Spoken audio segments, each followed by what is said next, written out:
1969 marcou diversas mudanças no cenário político e cultural dos Estados Unidos. Uma mudança de paradigmas da época paz e amor do movimento hippie para a década de 1970, que ia ser marcada por muito ceticismo e muitos temas de política, guerra, e uma época que vai deixar de ser emocional para ser muito mais racional, de certa forma. Ok? Vamos... Vai de novo. Ok. Vou tentar de novo. Foi?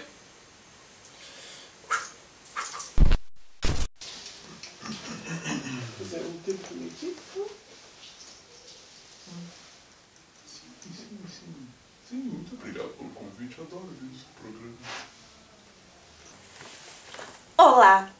Sejam todos bem-vindos ao Yuri Célico, o canal que não deveria de existir.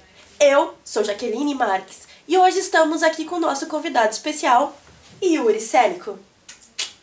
Iremos falar sobre o novo filme de Quentin Tarantino, Era Uma Vez em Hollywood. Solta a vinheta. All those moments will be lost in time. Oculta, né? Dominarei esta terra!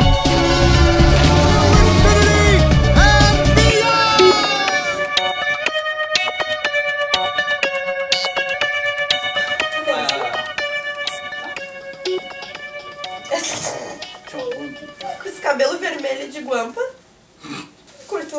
Eu curto um capetinho. Curto o capeta. O ano de 1969 marca especialmente essas mudanças porque é ali que se acumulam diversos acontecimentos. Em 68, Nixon tinha acabado de ser reeleito para presidente dos Estados Unidos, marcando que a onda de conservadorismo realmente estava chegando com tudo no país naquela época.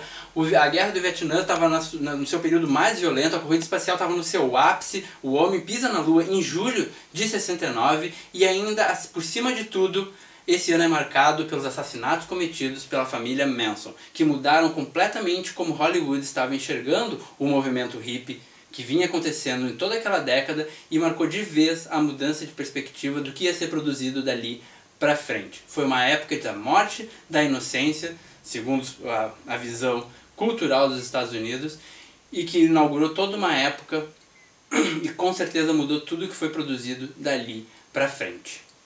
Não é por acaso que Quentin Tarantino escolheu este ano e este acontecimento para retratar o seu amor por Hollywood, por uma Los Angeles que ele claramente idealiza no filme. Eu acredito que quando começou assim o filme, eu senti uma nostalgia. E aí tinha um glamour ali, uma nítida ideia de disrupção assim do que estava acontecendo porque era para acontecer, do que viria a vir a acontecer com o cinema em Hollywood, com a geração Paz e Amor que estava findando. A presença da Sharon Tate, ela já te dá um tom de tensão. Tarantino também não se preocupa em fazer esse filme pra quem não conhece a história. Ele não se preocupa em explicar quem é a família Manson, quem foi a Sharon Tate, a importância dela. Ele dá uma pista que outra ali nos diálogos, quando o Leonardo DiCaprio fala o Rick Dalton fala pro Cliff Booth, que a gente mora do lado do Roman Polanski, né, que é o maior diretor aqui hoje em Hollywood, acabou de dirigir O Bebê de Rosemary, que foi um estouro e tal. Ele dá uma contextualizadinha ali de leve, mas tipo assim, se você não conhece quem foi a família Manson, o que estava acontecendo, como é que ela se formou, por que eles foram lá... Você não vai ficar conhecendo através deste filme. Não vai ser nesse filme que você vai jogar no Google depois e pesquisar. Exatamente. Ele claramente, ele quer chegar nesse ponto da noite dos assassinatos, ele converge o filme todo dele pra chegar nisso. Mas aí que tá, que eu achei muito interessante. Acho que foi o primeiro filme do Tarantino em que eu vi ele ser emotivo. Eu realmente enxergo que ele tem esse olhar nostálgico, ainda que a noção de nostalgia vem com aquela fotografia que é ensolarada, aquele tom de uma lembrança, mesmo uma coisa que tu tá lembrando com quentinho no coração. Quentinho no coração, tá lembrando, olha só, não tem nuvem nesse céu, não sabe? É uma lembrança, exato, não é uma lembrança de tons frios, e ele é todo uma lembrança de como se fosse uma coisa muito gostosa de estar olhando pra aquilo ali. Ele traz ali três personagens principais. Um é a Sharon Tate, que é interpretada pela Margot Robbie, que é a única dos três protagonistas que é uma pessoa que realmente existiu. Exato. O outro é o Rick Dalton, um ator de faroeste, fazia faroeste pra TV, né, westerns pra TV, e agora tá tentando dar uma recalibrada aí na carreira dele, porque a carreira dele tá começando a declinar. É o personagem do Leonardo DiCaprio. E o dublador. O dublador não, o dublê dele. O dublador. O dublê dele, o Cliff Booth, que é interpretado pelo Brad Pitt. Não vamos começar com essa merda de novo. Tudo bem, eu não vou bater palma cada vez que a gente falar Brad Pitt. E quando eu tava vendo aquilo, eu tive um pouco disso, do tipo, tá mais sentimental isso aqui. Tá. E eu achei legal. E assim, zero incomodação com relação a isso. Eu achei muito legal. Parece assim que, tipo, estou amadurecendo, não sei. Não que eu considere os outros filmes dele imaturos, eu só acho que ele estava realmente à vontade pra brincar com o filme dele, pra brincar com os personagens dele. E aqui ele me parece mais maduro no sentido de... Talvez seja mais interessante pra esse filme que eu tô fazendo agora, construir os personagens. Tanto é que quase tudo, o filme em si, até chegar no ponto da Noite dos Assassinatos, não tem história, não tem uma trama. Ele não é um filme convencional nesse sentido de ter essa linha de contar, isso assim. Não é. Tirando o terceiro ato, que é realmente definido, que daí ele chega a dar um letreiro, né, 6 meses depois. Ele precisa fazer aquilo ali. Porque o Tarantino ele não se preocupa que cenas específicas levem o filme pra algum lugar. O objetivo dele, claramente, é nos fazer conhecer os personagens. E às vezes ele vai parar o filme longamente pra conhecer o personagem. Vai ter um flashback do Cliff Booth, o personagem do Brad Pitt, que é no meio de uma cena. O flashback ele entra, toma um puta de um tempo, tem um flashback dentro do flashback dele e daí quando ele volta pro tempo a gente tinha até esquecido que era um flashback. Exato. Justamente por ser tão longo, acaba virando uma piadinha, porque ele termina tudo com... faz sentido. Porque ele fala uma coisa assim, merecido, né? Ele fala, merecido. Nossa, sim, eu achei, e eu não sei... E é uma das melhores partes do filme, inclusive. Eu gosto, e eu gostei disso. Eu gostei de ir pro cinema, ver um filme do Tarantino, num tipo de narrativa diferente do que o Tarantino tem apresentado, geralmente, não é bem aquilo ali. Parece realmente que, assim, ó, ele gravou várias cenas e aí depois montou. Uma coisa meio Terrence Malick, assim, Árvore da Vida, vou gravar até não querer mais. Vou gravar. Depois eu vejo que filme tem aqui. Se rola. A impressão que eu tinha que, tipo, a única coisa que ele tinha em mente era o terceiro ato. A única coisa que eu tinha, o resto é o que esses personagens estão querendo me contar. São recortes de um cotidiano de um personagem, de 3 personagens no caso, e são recortes muito interessantes. Ele gosta muito de brincar com aquele negócio das propagandas da TV, dos trailers, do coisa. Tu vê que ele se encanta muito com essa época, com aquelas coisas e com as brincadeiras que ele se permite fazer, inventando seriados que não existem, ou brincando com seriados que existem. E tu vê que ele se perde ali brincando um pouco ali. Tudo bem, mas ele tá sendo nostálgico, entendeu? Ele tá olhando, o filme todo é sobre isso. Então, não é como se ele ignorasse, tá, tudo o que tava acontecendo. O filme, ele é marcado por diversos pontos e falas dos personagens que dão assim a noção de que tanto o Tarantino quanto os personagens entendem a época e os acontecimentos que estão inseridos. Você vai ter o personagem do Cliff Booth, por exemplo, sendo extremamente xenofóbico com os mexicanos e não chora na frente dos mexicanos, ele fala. Sim. Tem uma polêmica envolvendo a mulher dele que não é resolvida no filme todo, mas acaba não sendo importante para a trama do filme, mas que paira, sabe, sobre ele o tempo todo, e você fica se perguntando, esse é um personagem que eu deveria estar admirando, mas eu estou admirando? Sim, eu deveria estar gostando dessa pessoa ou não? E aí tu nem precisa entender se tu precisa gostar dele ou não, porque ele não vai te contar essa história dele, entendeu? Do ponto de vista, assim, político e ideológico, por exemplo, o Leonardo DiCaprio, ele representa justamente aquela elite hollywoodiana de atores que, por exemplo, passaram a desprezar movimentos sociais e coisa, e os ideais do movimento hippie, porque ele olha os hippies, ele fica com raiva dos hippies, os né? hippies imundos, né? Esses vagabundos, tem uma hora que param na frente da casa dele, ele não fica nem incomodadinho, ele sai na rua pra reclamar com os caras. Saiam daqui. Tipo, vazem da minha rua, seus vagabundos. Então, tipo, enquanto o Cliff Booth, por exemplo, que chega a dar carona pra uma hippie, tu já vê que ele, por ser mais pobre, mais humilde, já tem um contato aí mais, como é que eu vou dizer, pelo menos mais flexível com essas pessoas. Entendeu? Então tu vai ter ali o retrato, tu vai ter sim o retrato do que tá acontecendo naquela época, mas ela não é o foco. O foco é retratar o ideal daquela época, né? O como ele enxerga, e daí eu acho que é o centro. Que ele enxerga aquela época do que poderia ter sido, entendeu? E ele entende que a tragédia da Sharon Tate, do assassinato, mudou tudo isso. Eu acho que esse olhar em retrospecto, assim, que ele tá olhando pra trás, né? Ele tá olhando e tá dizendo, olha só como era bonito e poderia ter continuado a ser bonito. Mas aí acontece essa baita, essa tragédia, e aí acaba com essa visão romântica total do que era a geração Paz e Amor, e os hippies, e toda essa era da glória, assim, hollywoodiana, e os westerns, e essas coisas, elas vão se perdendo. Pra quem não conhece o que aconteceu, mas dando um breve resumo. É importante hoje. Já que eles não se preocupam com isso. Charles Manson era um... Não dá nem pra dizer quem era o que era o Charles Manson, porque ele não era nada, ele não era ninguém. Ele não era músico, ele não era artista, ele não era um líder, ele era um cara que ele sempre quis ser famoso. Esse era o coisa dele. Ele quis ser alguém. E daí ele começou a tentar juntar seguidores. Ele passou a vida toda dele, boa parte da juventude dele ele passou em reformatórios. E nesse tempo ele adquiriu várias técnicas sociais e estudos. Ele estudou de cientologia a psicologia em livros para tentar entender como convencer as pessoas a seguir ele, a se tornarem amigas dele. Porque ele não tinha o caráter ou o talento para manter as pessoas, então ele tentou de artimanhas para isso. No momento que ele percebeu que as pessoas não entendiam o talento dele, ele passou a tentar adquirir seguidores através dessas artimanhas. E ele se apropriou do movimento hippie com essas falas de desapego, de viver em comunidade, de ter um guru, de ter um líder, um patriarca ali, né? No caso poderia ser matriarca também, mas ele inseriu as crenças dele de que o homem era superior e tal. Sim. E ele subverteu muitas das coisas, ele odiava hippies, pra saber, ele detestava, ele tinha pavor de hippie. Mas as pessoas... Mas ele tava com todos os hippies. Mas ele se comportava como um hippie, daí as pessoas confundiam isso, e os seguidores dele também se deixavam influenciar, de que ele era um hippie visionário, vamos dizer assim, um hippie que estava à frente dos hippies. Ele é o futuro dos hippies. Exato. Ele andava com uma bíblia debaixo do braço, ele dizia que os hippies tinham que aderir à bíblia, que o homem era superior às mulheres, dentro do clã dele ele fazia com que os homens fossem superiores às mulheres e elas tinham que ser submissas, subservientes aos homens.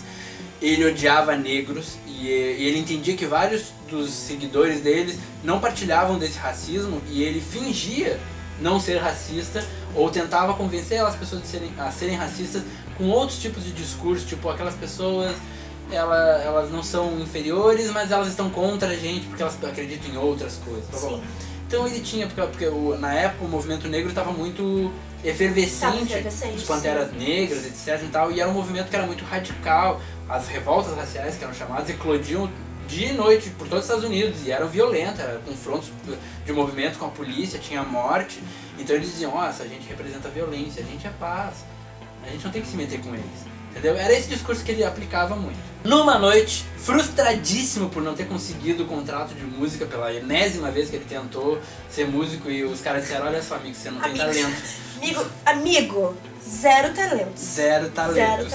Morre, nasce de novo, tenta outra vez. Frustradíssimo por isso ele voltou lá pro rancho Spam, onde ele estava alojado com a família dele, com a família Manson, e ele fazia sessões de LSD durante a noite para abrirem a mente, na real ele não se chapava, ele chapava os outros, para que eles ficassem mais suscetíveis ao discurso dele. E ele pegou lá, ele tava puto da cara, vai lá na casa de fulaninho de tal, mata todo mundo que estiver lá dentro. Na casa, as primeiras vítimas deles foram a Sharon Tate e os 3 amigos dela que estavam lá, que é o Jay Sabrin, eu me esqueci o nome dos outros 2, mas tem uns nomes estrangeiros esquisitos. E a aleatoriedade disso, não só como tu disse, atingir uma estrela de Hollywood, ainda mais uma estrela que era uma estrela em ascensão na época, tava começando a ser queridinha nos círculos sociais de Hollywood, e que era casada e tava esperando um filho do Roman Polanski, que na época era o diretor de Hollywood. Foi muito marcante, foi muito simbólico pra uma época que já tava de muita instabilidade, entendeu? Já tava muito... que é uma época muito parecida com a que a gente vive hoje, sabe? Tipo, você tinha o Nixon, que era o Bolsonaro da época dele, que tinha sido eleito, mas a gente disse que a gente não ia citar esse nome. A gente volta pro Bolsonaro. Essa coisa. Vocês viram que ele fez essa semana? Não é sobre isso. Não é sobre isso que a gente vai falar, mas olha. Vocês viram que ele fez essa semana? Nossa, gente. E vocês podem estar vendo isso em todo o mandato do Bolsonaro e essa frase vai ser verdadeira em todo o mandato. voltando. Mas é uma época muito parecida com o que a gente tá vivendo hoje. Instabilidade política, instabilidade social, as pessoas já não sabem mais o que é verdade, o que é mentira, se ataca de tudo, de todos os lados, existia muita Sim. notícia falsa, existia muito as pessoas perdendo noção do que era absurdo ou não era, que nem hoje o Bolsonaro fala absurdos, e a gente deixa passar. As pessoas deixam passar porque já se fala tanto absurdo, já acontece tanta polêmica na política, que um absurdo racista ou homofóbico que o Bolsonaro fala, ou Sim. exaltando torturador, já passa batido, entendeu? Na época era a mesma coisa. Então, era um cenário perfeito para um maluco que nem o Charles Manson ir lá cometer uns assassinatos Sim. e abalar completamente E- a cultura hollywoodiana. E se aproveitar desse movimento. Era uma galera que realmente tinha saído de casa, era muita gente, muito adolescente, muito tipo paz e amor e drogas e não sei pra onde vou, meio que tava assim. Então, uma pessoa que te acolhesse e te dissesse, não, vem pra cá, aqui só paz e amor e tá tudo certo, é uma pessoa que talvez valesse a pena naquela época, naquele contexto, pra aquelas pessoas de seguir durante o E filme. o Charles Manson aparece uma vez só. A gente vê ele uma vez só. Nossa, é muito proposital, ele não quer mostrar muito o Manson. E eu acho bom isso. Não. E eu admiro isso, porque, tipo, foda-se esse cara, tá ligado? Esse encontro- cara é um cagalhão. E eu acho que o Tarantino é muito sério, não vale a pena perder tempo Falando contando desse sobre o cara. Charles Manson. Ele foi uma peça ali que deu aquele empurrãozinho final que faltava num cenário que já estava muito tenso, já tava uma bomba que já estava para explodir, Sim. entendeu? Porque ao mesmo tempo que ele não dá atenção ao Charles Manson em si, ele mostra como é que eu vou dizer? O fanatismo. A corrupção desses ideais que ele acreditava, entendeu? Ele vê aquelas pessoas que aparentemente deveriam estar vivendo como uma comunidade feliz, abusando de um senhor de idade cego que tá lá, que era Sim. dono do lugar. E aí que tá, ele mostra um lado do Cliff ali aliás, o Cliff pra mim é o personagem que eu acho que é o mais complexo do filme, que eu acho ele muito interessante. Talvez um dos personagens mais complexos que o Brad Pitt já tenha vivido. E olha que- Bem possível, é bem possível. Porque do mesmo jeito que ele é um personagem super contido, né? Ele não é que nem o Rick Dalton, que é cheio de maneirismo e tal, sim. cheio de coisa. Ele é um personagem contido, ele é mais caladão, mais austero, mas ele tem várias facetas. Tu consegue acreditar que ele é o cara que talvez tenha matado a mulher dele, mas ele também tu consegue convencer de que ele é o cara que realmente está preocupado com o George Span lá. E essa complexidade que tu começa a pegar, a entender dos personagens, que eles não são só bonzinhos ou malzinhos, ou eles não são só gente boa, ou bons lutadores, ou bons atores, eles também têm o seu lado frágil, tem o lado pai de Pet, tem o lado que o Brad Pitt. O lado do Cliff, do pai de Pet é maravilhoso. E o próprio Rick Dalton, que eu não sei, mas não se separou no começo, ele tá tão inseguro, o Leonardo DiCaprio, o modo como ele fala com o Al Pacino no começo do filme, que ele tá nervosíssimo, que ele fecha os olhos e fala, tipo, tu vê que ele tá tentando pensar numa resposta muito rápida. Sim, ele tem até um gaguejar. Um gaguejo. Ele tem um gaguejo, ele é uma escolha daquele ator pra interpretar aquele personagem, assim. E aí a insegurança dele se é nos maneirismos dele, é no gaguejar, e eu achei incrível que ele vai responder uma coisa. Exato. E eu, caralho, que foda! E conforme ele vai ficando mais seguro, depois lá no set de filmagem, que ele vai ficando seguro, tu vê que ele perde esses maneirismos. Daí a gente vai chegar na Sharon Tate, na Margot Robbie. Tá ali. É porque daí eu vejo ela como mais um símbolo. Eles são os personagens. É. Ela é um ideal. Ela, e o Tarantino enxerga ela o tempo todo como ideal, ele tem aquela maneira ele adora pé, né? Ele adora filmar os pés das pessoas. E ele filma ela dos pés à cabeça várias vezes, tem vários planos. Sim. Dela dormindo, começa lá nos pés, vai até a cabeça. Dela andando na calçada, vai dos pés até a cabeça. Inclusive, ele não decepcionou, ele mostra bastante pés nesse filme. Tem pés. Quem tem fobia de pé não veja. Não vejo, Porque tem tem pé. bastante pé Bem sujo.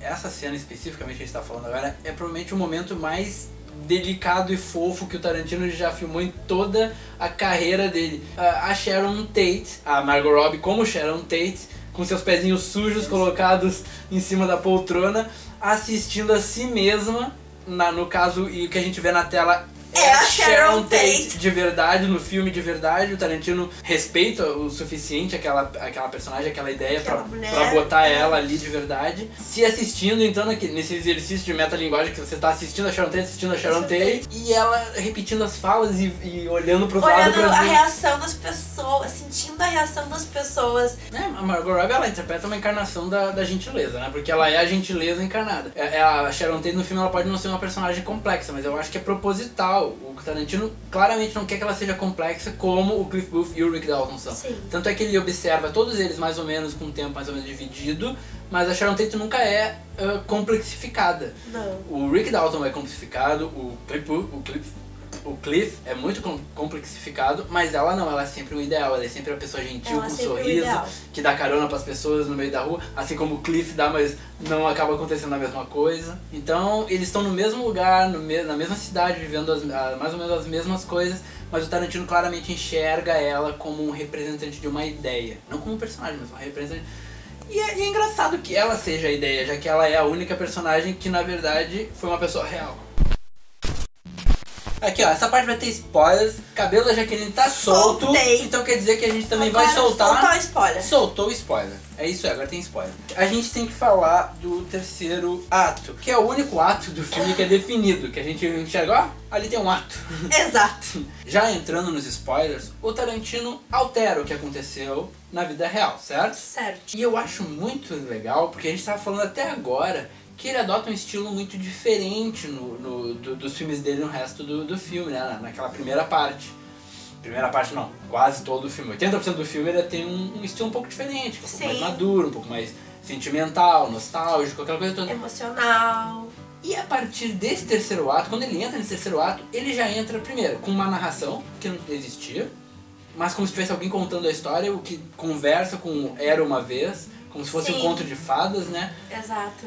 Ele já entra numa montagem mais tarantinesca, assim, com piadinhas e coisas acontecendo, uma narrativa, ele vai remontando. O corte muda também ali. O corte muda e já entra naqueles diálogos típicos do Tarantino, né? Que até então estavam quase ausentes, eles estavam ali bem diluídos no filme, né? Exato. Mas já entra naqueles diálogos bem tarantinescos.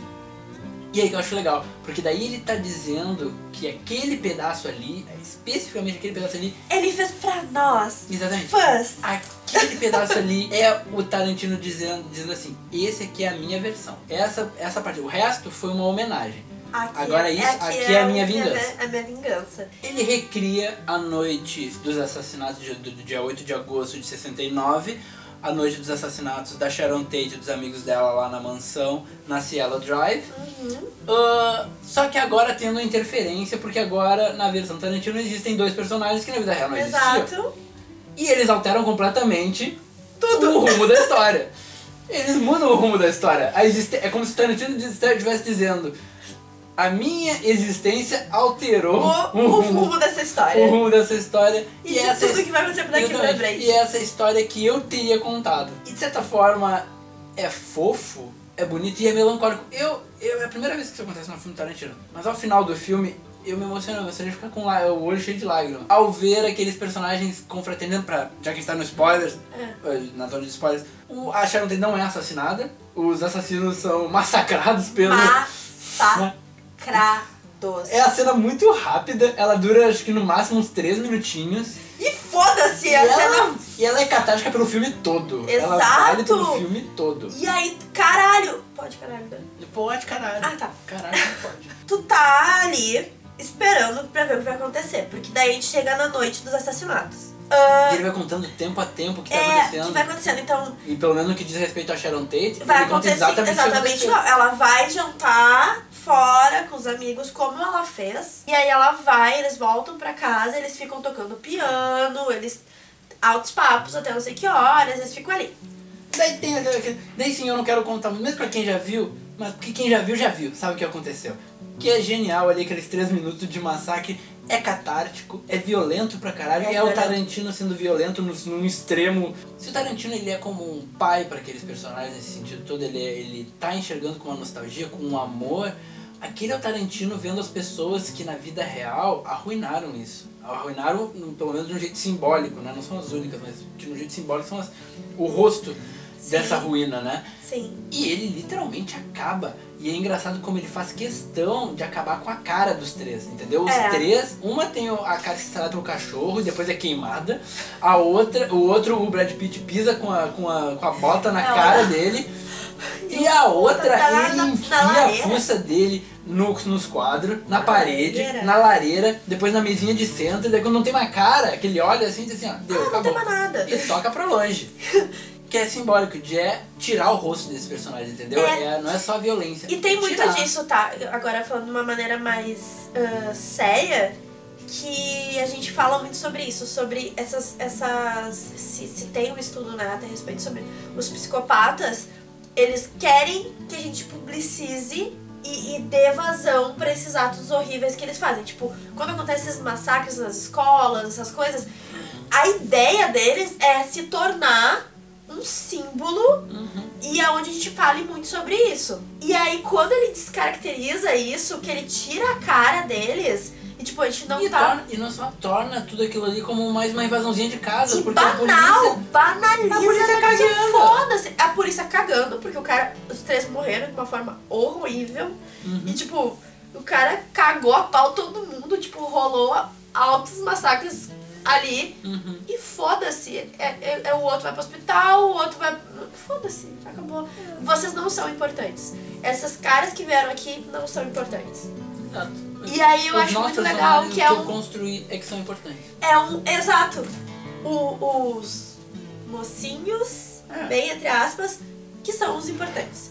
Essa nova versão dessa história é que é importante. O final dessa história, que é o que a gente queria que tivesse acontecido, que é o importante. Burn all the que aqui Neds. não é nem o que eu gostaria que tivesse acontecido, mas sim uma ideia de que, já que não aconteceu, aqui tá é o presente. É como se o Tarantino olhasse para aquela época e dissesse, tivesse toda essa nostalgia, esse amor pelo que poderia ter sido, e já que não foi, ele diz assim, ó, o máximo que eu posso fazer pra vocês é vingar vocês nesse momento. É desse momento de catarse pra desse vocês. momento de paz. E É um paz. momento de paz que ele dá pra Sharon Tate, pros ídolos dele. Tu vê que ele Sim. diz, olha só, é o meu presente, é o que eu posso fazer por vocês, é vingar vocês no meu filme. A minha arte é a minha forma de me expressar, Exato. então aqui, ó, tá aqui a minha forma. Tanto é que é o único momento do filme, esse último ato, que ele vai tratar como uma história ficcional, que ele vai tratar com uma narração, com um momento bem tarantinesco, com Sim. um acabamento bem ficcional, que é pra ele dizer, ele realmente, aqui é o Era Uma Vez. Aqui realmente é a fantasia, é o Era Uma Vez em Hollywood. E há um simbolismo que eu acho muito bonito, que foi um amigo meu, e a gente entrou nos tetos, o Tomás pra ver com a gente entrou nos tetos discutindo depois, que eu acho muito bonito, que me emocionou no final, porque daí depois a Sharon Tate convida o Leonardo DiCaprio pra ir na casa dela, e o filme termina, acho que no momento mais delicado possível que poderia ter, que é ele se reencontrando e a Sharon Tate apresentando pros amigos, esse aqui é o Rick Dalton,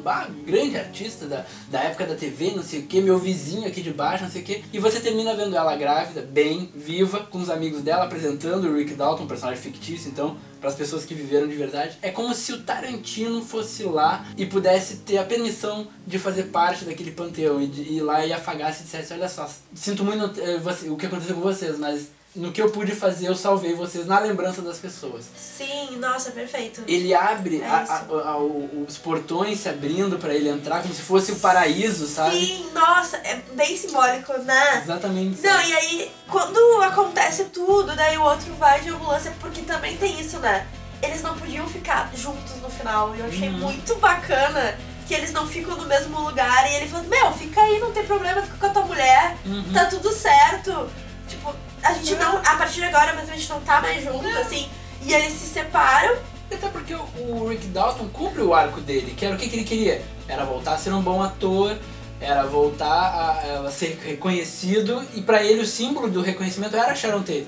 No momento que a Sharon Tate e os amigos dela sabem quem eles são, sabem da carreira dele, sabem de tudo, ele tá em paz. O arco dele tá apontado. O Cliff, por outro lado, tem todo o lance da mulher dele, tem todo o lance de saber, que ele fala no meio do filme pra ele, não tem uma carreira, eu tô feliz em viver contigo. A jornada do Cliff tá começando ali, quando eles vão embora. Talvez, claro que provavelmente o Tarantino nunca vai fazer um filme do Cliff Booth, mas a gente sabe que a história dele tá começando, ele ainda vai ter o arco dele de redenção e tal, então ele ainda não tá pronto pra entrar naquele paraíso, entendeu? Ele tem uma outra história pra viver ainda. E não tem como não se emocionar, não tem como tu não, sabe? Mesmo que tu não conheça a história, tu ficar sabendo. É muito lindo. É um Tarantino fofinho pra cá. É um Tarantino fofo, depois de todas as mortes. Depois de todas as mortes extremamente violentas. E espero que Que ele não pare de fazer essas coisas. Eu queria ver mais disso. Diz ele que só vai fazer mais um filme, né? Então... E Vamos ver quem ele vai vingar vamos dessa ver quem vez. ele vai se O que vingar. sobrou pra ele vingar? Ah, meu bem. Vem vingar o Brasil! Vem vingar... Tarantino vem vingar o Brasil! Tarantino, por favor. Por favor. Era uma vez no Brasil. Era uma vez no Brasil. Era uma vez... Muda as eleições de 2018, pelo amor de Deus. Por favor, Tarantino. Olha, tu quer ver Vamos catarse? entrar no quer ver- Congresso. Chama quem? Chama quem? Chama Elza Soares. Elza Soares com lança-chamas, tacando fogo no Congresso, metendo a cara do Bolsonaro. E a Dilma em cima do... Fernanda Montenegro é a Dilma Rousseff. É a Dilma Rousseff, a.k.a. Dilma Rousseff, metendo a cara do Bolsonaro no palanque do Congresso aqui até ele não ter mais cara. É isso aí, ó. Roteiro do Tarantino. Só vem, a gente Só escreve, vem, a gente Tarantino. escreve. Eu pintei o cabelo de vermelho, não é à toa, Tarantino. Sônia Braga tem que estar nesse filme também. Vai ser Maria do Rosário. Pensa, pensa que aqui o nosso Partido Democrata, nossa esquerda aqui, ela é vermelha já. A gente vai pintar as ruas de vermelho. Não precisa nem mudar a Não tua... precisa mudar a paleta de fotografia. cor. A paleta de cor continua. A gente pinta com vermelho. Tarantino. Vem, já tá o teu Vem. filme Tarantino, é isso aí. Estamos dispostos a trabalhar de graça pra esse filme. Eu não sei se essa parte vai ao ar no vídeo, provavelmente vai ser preso por essa parte. Mas é Mas isso é que a gente isso. quer. É isso que a gente quer. No nosso coração é o que a gente quer. Eu não vou esconder. É isso que eu quero. Que Tarantino vingue o Brasil. Porque o brasileiro não vai vingar o Brasil. Tarantino vai ter que vingar o Brasil. Tchau! S. Não. Arte, na minha direção de arte. Confiando na sua direção de arte. Ok.